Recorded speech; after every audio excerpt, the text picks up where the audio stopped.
સમાચાર સુરતથી સામે આવ્યા છે। સુરતમાં પારસી મહિલાઓ સાથે છેતરપિંડી કરવામાં આવી છે। તો આ સાથે સમાચાર સામે આવ્યા છે જેમાં પારસી મહિલાઓ સાથે છેતરપિંડી કરવામાં આવી। ઈચ્છાપુરમાં બે મહિલા છેતરપિંડીનો ભોગ બની છે। પૌરાણિક સોનાના સિક્કા કહી અને 17.50 લાખ રૂપિયા પડાવ્યા છે। તો અજાણી ચાર મહિલાઓએ 17.50 લાખ પડાવી ફરાર થઈ હતી। કુંભાર મોહલ્લામાં રહેતી સાસુ વહુ તેનો ભોગ બની છે। સમગ્ર મામલે ગુનો દાખલ કરવામાં આવ્યો છે। ઈચ્છાપુર પોલીસ સ્ટેશનમાં ગુનો દાખલ કરવામાં આવ્યો અને સમગ્ર મામલે તપાસ પણ કરવામાં આવશે।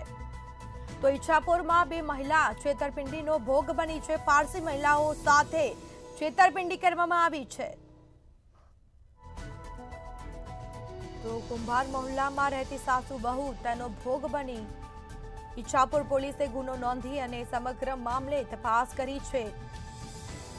તો સુરતમાં પારસી મહિલાઓ સાથે છેતરપિંડી કરવામાં આવી છે। તો વધુ વિગતો સાથે સંવાદદાતા રાબિયા સાલે ફોનલાઈન પર જોડાઈ ગયા છે। જી, સુરતમાં પારસી મહિલાઓ સાથે છેતરપિંડી કરવામાં આવી છે, શું છે સમગ્ર મામલો? સુરતના ઈચ્છાપુર વિસ્તારની આ ઘટના સામે આવી રહી છે, જ્યાં એક પારસી પરિવાર રહેતો હતો, જેમને વિશ્વાસમાં લઈને તેમની સાથે છેતરપિંડી કરવામાં આવી છે।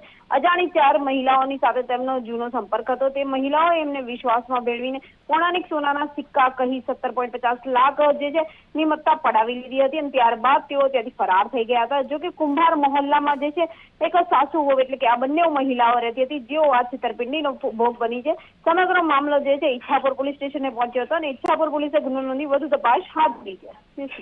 જી બિલકુલથી તમામ જાણકારી આપવા બદલ આપનો આભાર।